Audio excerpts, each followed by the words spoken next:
Hey everybody, and welcome back. So today we're going to be looking at lab number 9, Mesozoic Life, and this is chapter 10 in your lab manual. So we're going to be focusing mostly on invertebrate organisms from the Mesozoic, but we're going to talk a little bit about vertebrates towards the end. So just like we did with our early and late Paleozoic labs, this is just the introduction to kind of walk through, similar to what I would have done in lab if we were still meeting in class, and then make sure you're doing the pre-lab and then the lab exercise itself. So looking at the Mesozoic era, we're going to start with the early Triassic and mention a little bit about the Jurassic and what's going on then in the Cretaceous. So we pick up the Mesozoic right where we leave off the Paleozoic. Pangaea is still fully assembled. The planet is still pretty dry, kind of cool. The temperatures start to warm up a little bit in the early Triassic, and this is when we get our initial first stages of rifting. So Pangaea forms throughout the Paleozoic, and around the middle to late Triassic it starts beginning to rift apart, but it's not all at once. It's a couple continents separating here and there. So when we look at a map such as this of the early Triassic paleogeography, you notice that, again, Pangaea is firmly connected. And then the darker browns that you're seeing there, those are all areas where we have mountain ranges. And the big one between North America and the main part of Pangaea, South America and Africa, we have the Trans-Pangean Mountains, or the Appalachians, or Allegheny orogeny. So that's Himalayan-sized mountains. This causes that rain shadow effect that we saw in the Permian, and it continues into the Triassic. So again, this is a good opportunity to remind you that changes in periods, changes in eras, going from Paleozoic to Mesozoic, is not necessarily a change in climate or geography, it's a change in life. So what separates the Permian from the Mesozoic, or the Permian from the Triassic, is that we lose most of our Permian life. Landscape-wise, though, it looks very, very similar. So the Triassic is a continuation of the climate conditions that we left off in the Permian. So we start out with the early Triassic. This is about 237 million years ago. And this is what the world looks like at the end of the Cretaceous, or approaching the end of the Cretaceous, around 94 million years ago. This isn't even the end of the Cretaceous. This is what we would say is like the middle to late. And notice that, again, this doesn't look like our modern globe today, but it's certainly getting a lot more familiar. Antarctica is down at the South Pole. We do have rifting and separation and a proto-ocean between South America and Africa. We have a central Atlantic, and we have a Pacific Ocean. The Tethys is still there, but it's getting smaller. And notice that most of Asia and Europe are assembled, but we have some changes in sea levels. India is still hanging out in the southern hemisphere, things like that. And by the time we get to this time period, temperatures have gone from dry and cool in the Triassic to hot, very hot, and humid in the Cretaceous. So the Jurassic period in between is this cool, kind of neat transition going from dry, cool, arid to warm, sweltering humidity of the late Cretaceous. We've been looking at those slough sequences, kind of following along with what's going on with sea level throughout the Phanerozoic. So we talked about the Sauk sequence and the Tippecanoe sequence in the early Paleozoic, sea level rise and fall, rise and fall. And then the Kaskaskia and the Absaroka in the middle to late Paleozoic. Now the Absaroka is a really big sequence, right? It spans from the early Mississippian through at least the end of the Permian, a bit into the Triassic. And that's because half of this is actual marine sea level. The other half of it is sediment that's been accumulated from deserts. So that's what explains what's going on with the Absaroka sequence. We have this huge unconformity afterward, and then we have the Zuni and the Tejas sequences in the Cretaceous, then in the Cenozoic. So what we're looking at throughout the Mesozoic is a time of rising sea levels, ultimately ending with a very brief fall. Okay, so that's what we're going to be looking at, is what's being deposited in that Zuni sequence. So again, we're going to be looking at a lot of the kingdoms and phyla that we first introduced in the Paleozoic and kind of see what they're doing in the Mesozoic. So starting out with Kingdom Animalia, which is we'll look only at animals today. We're going to revisit phylum Cnidaria, class Anthozoa. Last time we looked at this, we looked at the two Paleozoic orders of corals. That was the tabulates and the rugosans. Those are all gone now. They're completely extinct. The order Scleractinia appears then in the Triassic period, late Triassic. It really diversifies in the Jurassic and are still around today. When you go snorkeling or scuba diving, you see things like Archaeohelia, which you can see in the black and white image, and brain corals and staghorn and elkhorn corals, all modern corals are scleractinians. However, they do have some similarities to what we see with our rugose corals from the Paleozoic. They both have radiating septa. The difference is how those septa form. So if we look at what's going on with the septa of rugose corals, they grow these main septa towards the center, and then next after that, another set grows into the side, and then another set grows into the side of the previously grown septa. And that's what we see in rugose corals. We call that serial insertion. And you end up with that kind of spider web looking pattern of those radiating walls. With scleractinians, they all grow towards the center. Sometimes they meet, sometimes they don't, but they don't intersect with each other. This is called radial insertion. So it's not really important that you know the difference between radial and serial insertion, but it does help to know the difference between the types, the general differences, that they have different types of septa. They both have them, but they're a little bit different. So all of our modern corals are scleractinians, but they do have some similarities with rugose corals. Possibly an evolutionary lineage, we're not really sure. Our next phylum is Mollusca. Again, we've looked at mollusks in the past, especially things like cephalopods, but we're going to be focusing on bivalves today. So remember, at the end of the Paleozoic, we lose most of our brachiopods, which were the two-shelled, filter-feeding animals that were living in the marine world. However, in the Mesozoic, starting in the Triassic, mostly in the Jurassic, is when we get our diversification of bivalves. Now, bivalves are things like clams and oysters and mussels. They've been around since the Cambrian, but they've always been a minor group behind brachiopods. But now that most of our brachiopods are extinct, bivalves fill that niche and diversify. And they start out kind of weird. There's a couple of genera you might see in the lab. One is Venus, which is just kind of your typical clamshell. Exogyra is this really big guy that we have on the screen here. It is a coiled growing oyster, but their shells are like 2 to 3 inches thick. And that's because things like big marine reptiles from the Mesozoic and the Cretaceous were swimming around eating these things. So they're really heavy, thick oysters compared to our modern day oysters, which are pretty thin and kind of irregularly shaped. Any bivalve, whether it's an oyster, whether it's Exogyra or Venus or a pecten clam, doesn't matter, all have some similarities. And you can see that in the top image on the screen, kind of the anatomy of a bivalve. If you look at the inside of a bivalve, you'll see two circular structures called muscle scars, and these are what help keep that shell closed when they want to close it. There's muscles that hold the two valves together that close them when they flex. There's also this thing called the palleal line and palleal sinus. That's an outline on the inside of the shell that shows where the actual soft tissue fleshy animal was adhered to the inside of their shell. So they are a mollusk. They're related to things like snails and octopus, but they're their own class, bivalves. When you're walking along beaches today and you pick up shells, you're usually picking up bivalve shells. So they start out really, really weird, and then by the time we get to the Cenozoic, a lot of our bivalves are a little bit more familiar to what we see today. We still have cephalopods in the Mesozoic. In fact, in the Mesozoic, cephalopods go insane in all these different varieties and forms. We talked about nautiloids in the Paleozoic, and we still have 1 or 2 species of them alive today. But this one particular order of cephalopods, the ammonoids, or ammonoidea, really diversified like crazy. Ammonoids first appear in the Middle Paleozoic, but they're very, very minor. And it's not until the Jurassic, especially in the Cretaceous, they go insane with their different forms. You can see some of the different shapes and sizes we have of ammonites here. So what makes an ammonite different than a nautiloid? A lot of it comes to the structures on the shell. So for example, you notice that on nautiloid shells, we have the sutures are very smooth. And that's because, remember, the sutures are what's locking one chamber to the next. When we start looking at our different suture patterns of our ammonites, we see a variety of this. It goes from being a straight to slightly curved line to what we call the goniotitic sutures here. Those are rather simple ups and downs, sometimes a little bit sharper.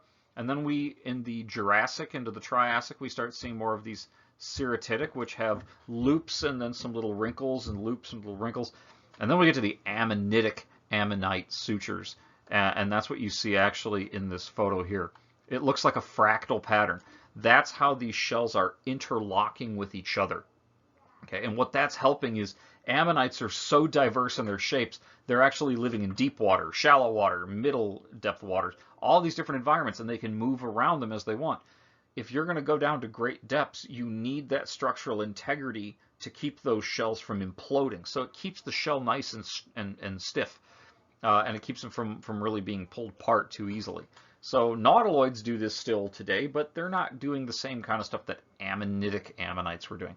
So the sutures, the bonding between the chambers becomes really, really complex in ammonoids. And actually, it's one of the ways that we use to identify different ammonite species, is what's going on with their suture patterns.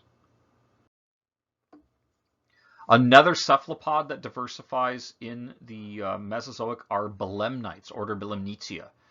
Belemnites are only about this big.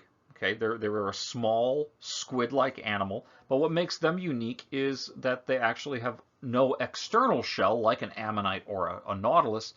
Belemnites have a hard part called a phragmacone on the inside of their bodies, as you can see in this diagram.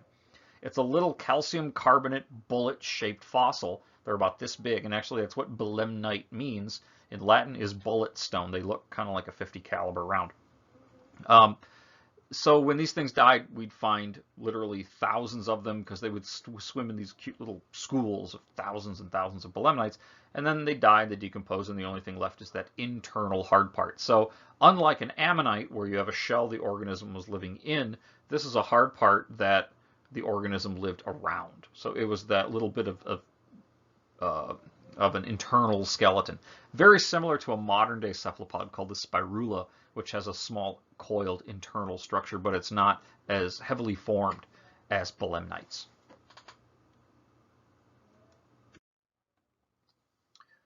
And then we get to dinosaurs. Okay, so we're going to talk about phylum Chordata, subphylum Vertebrata, class Diapsida, suborder Dinosauria. So just to walk you through, chordates are anything that has a notochord, so a flexible backbone. This would include things like eels and lamprey. It also includes vertebrates, which are animals that have a vertebrae. They have a vertebral column and a skeleton. Within vertebrates, we have a number of classes. One of them are diapsids, which we're going to talk more about. That includes snakes, reptiles, birds, crocodiles, and dinosaurs. And then superorder Dinosauria. And dinosaurs are pretty diverse.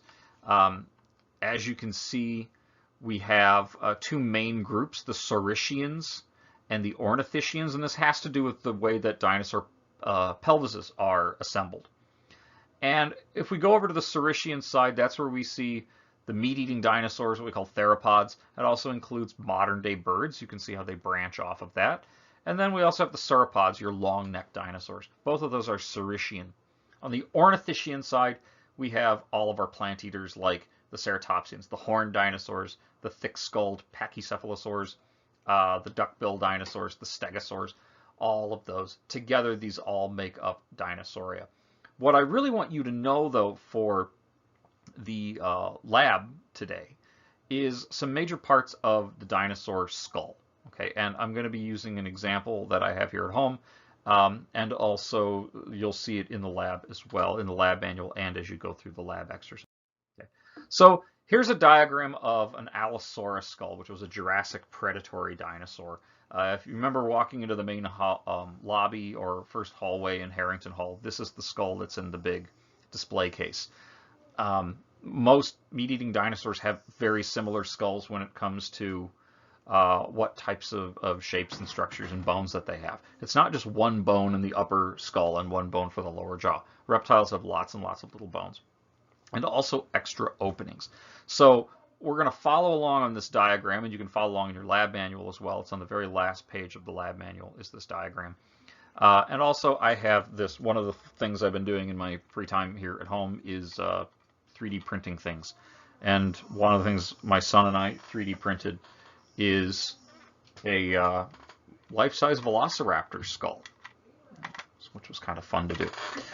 So just to kind of follow along again with your diagram, the very, very front of the skull here is called the premaxilla. And if you look carefully, you can see there's a bit of a line that goes down here that separates the premaxilla from the rest of the skull. This is really the snout.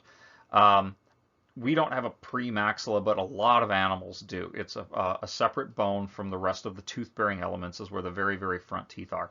Behind that is the actual maxilla, the main tooth-bearing bone of the skull, and you can see it on the Allosaurus on the screen as well. On top of those, you have nasals, right? The nasals run on top of the skull. We have nasals too. We have a maxilla, our upper tooth-bearing bone, and we have nasals. So when somebody says they broke their nose, they usually didn't break their nose. They broke maybe the cartilage in your nose. That's what really gives your nose its shape. But if you feel right here at the bridge, like if you're wearing glasses, where the glasses would rest, that bony part right at the top of your actual opening for your nose is called your nasals. Now, our nasals are about maybe an inch long. On Velociraptor, they're about 6 inches long, maybe 5. On T-Rex, they're about 2.5 feet long. So they really kind of vary, but this makes up the top part of the snout of the skull. We have it too. The bone right in front of the eye is called the lacrimal. It's this thin bony bar here for Velociraptor, and you can see it's kind of a T-shaped bone between spots 2 and 3 on your screen for the Allosaurus. The lacrimal is the bone in front of the eye. Okay, we have one of these as well.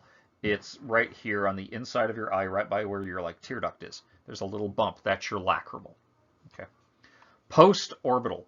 So here on our Velociraptor, if this was the lacrimal, this is the post-orbital bone, and you can see it again between 3 and 4 on the diagram on the screen. The post-orbital, as the name implies, post meaning behind, orbital, the orbit, where the eyeball goes. We also have post-orbitals. Please don't touch them. They're behind your eyeballs, and that's gross. Moving along, the very top of the back of the skull we call the parietals. Again, we have parietals. That's your 2 bones here at the top of your head. It also has a frontal. Frontals are your forehead. We have that as well. And then squamosals here on the back of the skull. Okay, the squamosals run on the back. That's kind of this bare area that you have at the very, very back of your skull. Okay.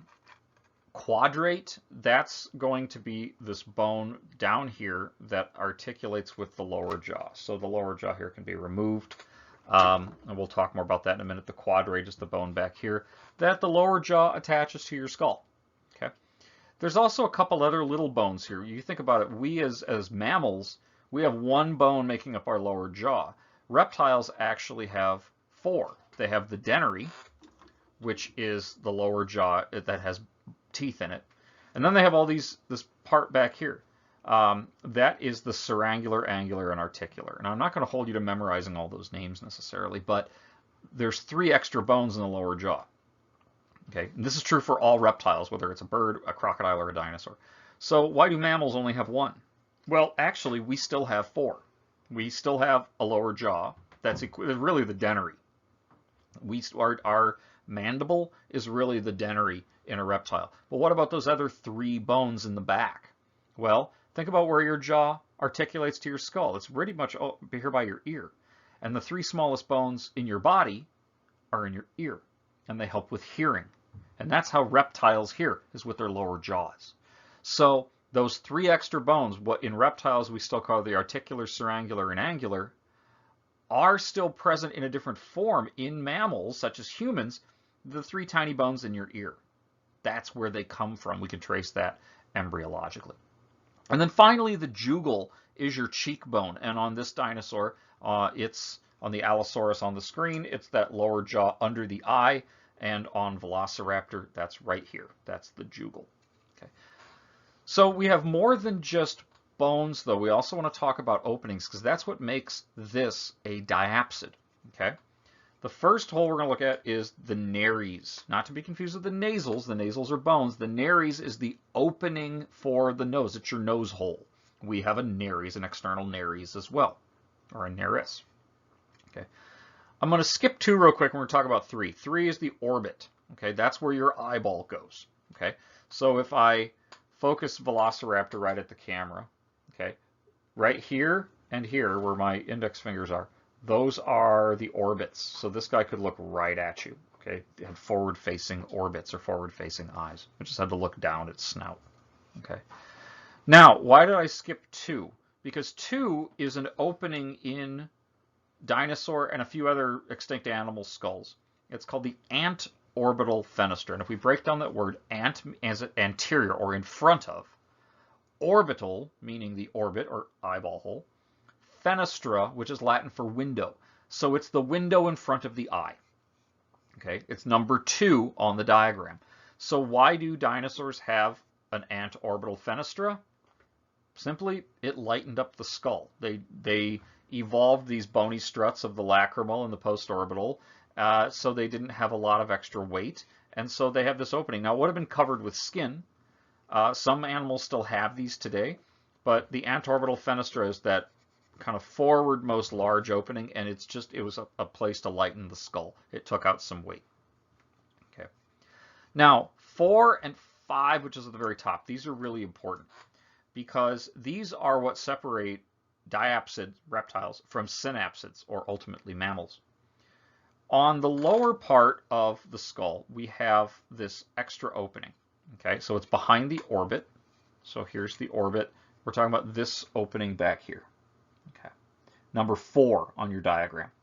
That is known as the lateral temporal fenestra. So lateral, meaning lateral, it's on the side. Temporal, in the temporal region. Fenestra, opening. Okay.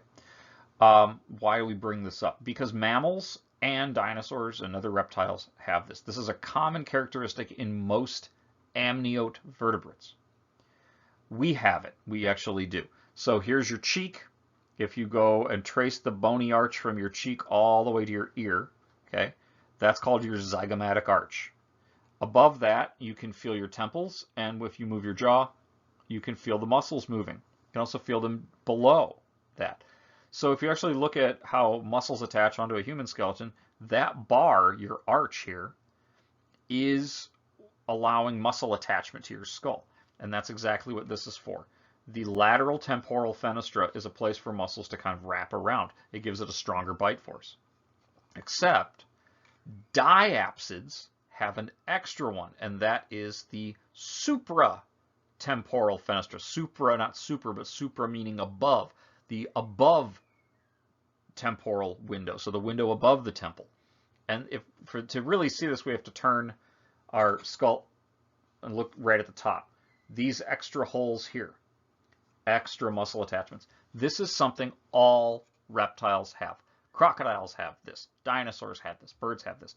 So they have a place to wrap muscles around the side and up in top.